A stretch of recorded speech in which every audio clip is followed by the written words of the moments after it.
पूर्वी दिल्ली के मयूर विहार थाने में उसी के एडिशनल एसएचओ जैनेंद्र के खिलाफ पड़पड़गंज से पूर्व भाजपा पार्षद ने बदसलूकी की और छेड़छाड़ की शिकायत भी दी है। बता दें कि पड़पड़गंज से भाजपा की पूर्व पार्षद संध्या वर्मा का कहना है कि मयूर विहार के चिल्ला गांव के पास बने जनता फ्लैट में एक महिला ने जबरन उनके जानकार के फ्लैट पर कब्जा कर लिया है।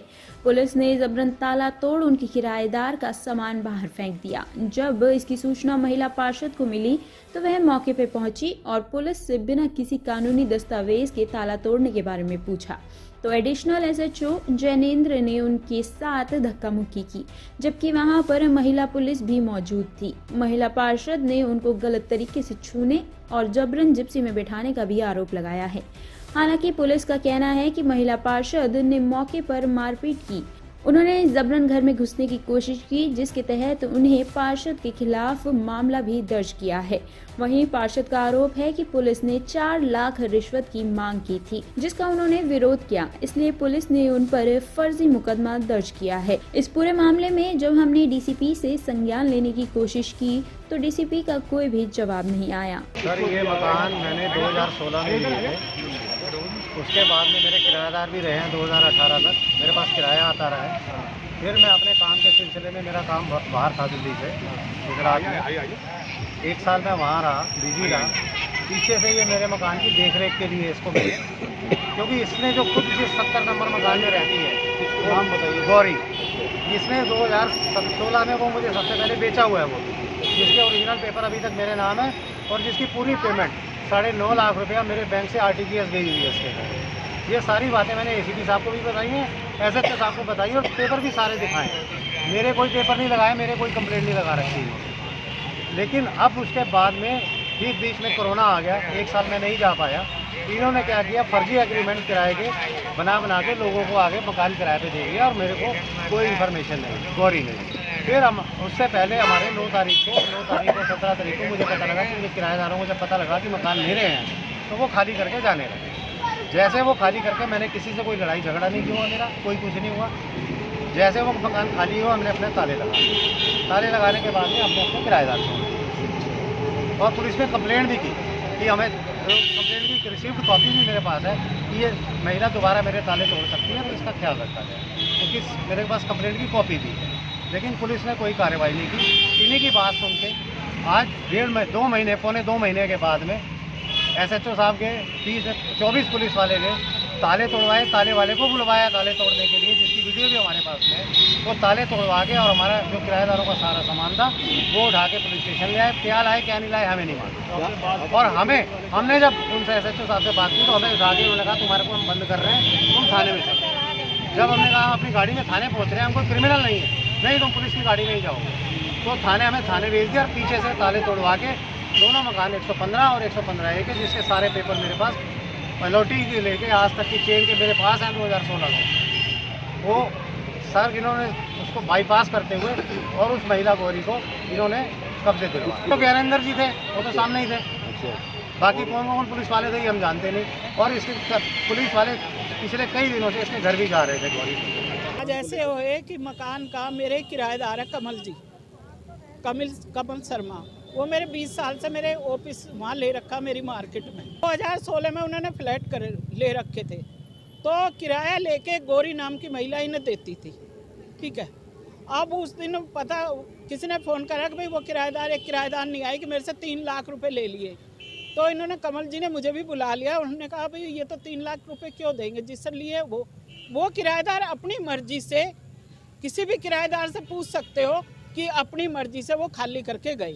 जैसे वो खाली करके गए तो इस गौरी नाम की महिला ने, एक सीनियर सिटीजन है, वो 175 में रहती थी, 75 नंबर, उसको घुसाने की कोशिश की। और जबकि मैं वहाँ पे थी भी नहीं, मैं बालकनाथ मंदिर में एक हमारा प्रोग्राम था उसमें थी। फिर मैंने इनका फ़ोन आया, मैंने भाई साहब आप 100 नंबर पे कॉल कर दो। इन्होंने 100 नंबर पे कॉल कर दिया, पुलिस आ गई वहाँ पे, इन्होंने अपने ताले लगा दिए। तो पुलिस ने बल्कि उस महिला से कहा कि माता जी आप ऐसे क्यों कर रही हो। फिर पुलिस ने, जो एसएचओ साहब थे पहले, एसएचओ वर्मा जी, उन्होंने इनके कागज़ देखे, डीसीपी ने भी देखे, एसीपी ने, सब कागज़ देखते रहे।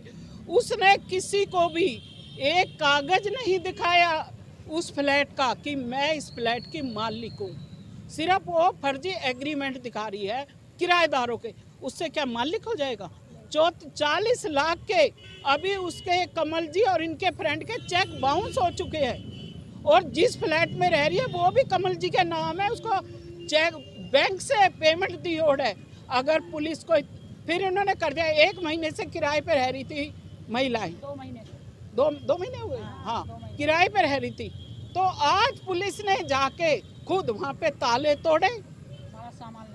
तोड़े, और फिर जैसे मेरे पास फोन आया उस महिला का, उसकी बेटी ने फोन करा, वो बच्ची डर गई, ताले तोड़ के, तो मैं भी वहाँ पे गई, काफ़ी पुलिस थी, जबकि वहाँ पे महिला पुलिस भी थी। मैंने कहा भाई ये तो मैंने पहली बार देखा कि पुलिस किसको ताले तोड़ के घुसाएगी। तो सेकंड एसएचओ ने मेरे को इस तरह से गोली भाग के और मेरे को बाहर धक्का मारा, और बेतमी मैंने कहा मेरे को नहीं पकड़ सकते, जबकि वहाँ पे महिला पुलिस भी है। एसएचओ को किसने अधिकार दिया है? या तो गौरी बताए, क्या गौरी ने, हाँ हमने उनसे ये भी पूछा कि क्या गौरी ने कागज दिए, कह रहे नहीं कागज नहीं दिए। अरे तो गौरी मान ली कैसे? फिर ठीक है सिविल मैटर है, आप चलो दोनों पार्टियों को वो करके अपने कोर्ट में भेज दो। आपको ताला तोड़ के अब वो बेचारी बताएगी। उसमें एसएचओ ज्ञानिंदर था और इनके थाने के थे, काफी पुलिस थी, महिला पुलिस भी थी। हाँ एसएचओ ने तोड़वाया खुद, एसएचओ ने खुद, मैंने खुद देखा है। हाँ मैंने कंप्लेंट दी है। किसी एसएचओ का इस तरह से राइट नहीं है पकड़ने का। वहाँ पर या तो मैं कुछ करती, मैं दंगा करती, मेरे को अरेस्ट कर लिया क्योंकि गौरी कहती थी यही चीज़ को, और इसने हमसे 5 लाख, जबकि फुल एसएचओ ने हमसे पैसे नहीं मांगे थे, लेकिन इसने मेरे से 5 लाख रुपए मांगे था ज्ञानिंदर। और एसीपी की एक बात और बताऊं, इस बात को तो एक लड़का रौनक भी बता देगा। मेरे से बोला मैडम सब लोग खाते हैं। मैंने कहा जी मैं, आप भी तो पार्षद, मैंने कहा मैं उन पार्षदों में से रही हूँ जिस पे कभी कोई उंगली नहीं उठा सकता। ये एसीपी के शब्द हैं कि मैडम सभी खाते हैं, तो मैं भी खाती। ये इस तरह की पैसे इसने मांगे थे, इनकी सबकी अब मिली भगत है। मैं तो ये कहती हूँ, और गौरी के बारे में पता करा जाए। एसएचओ पे कार्रवाई, अभी मैं एलजी हाउस जा रही हूँ और मैं वहीं पे बैठी रहूंगी जब तक इस एसएचओ को सस्पेंड नहीं किया जाएगा। इसने किसी महिला, और गौरी जैसी महिला को इसने अभी मानस, एक सोसाइटी है ज्ञान, उधर मानस अपार्टमेंट, सीनियर सिटीजन के बेसमेंट पे कब्जा किया। वो नीचे से जीत के आया कक्कड़ुमा से, फिर वो हाई कोर्ट से जीत के आया, खाली करा, फिर ऊपर का कब्जा कर लिया। आप इस तरह से, और इसने इस तरह की जो हरकत की है, मैं इसको बिल्कुल जब तक नहीं उठूंगी, खाना पीना कुछ नहीं खाऊंगी, क्योंकि जो इसने मेरे साथ टॉप स्टोरी ब्यूरो के लिए दिल्ली से रवि डालमिया की रिपोर्ट।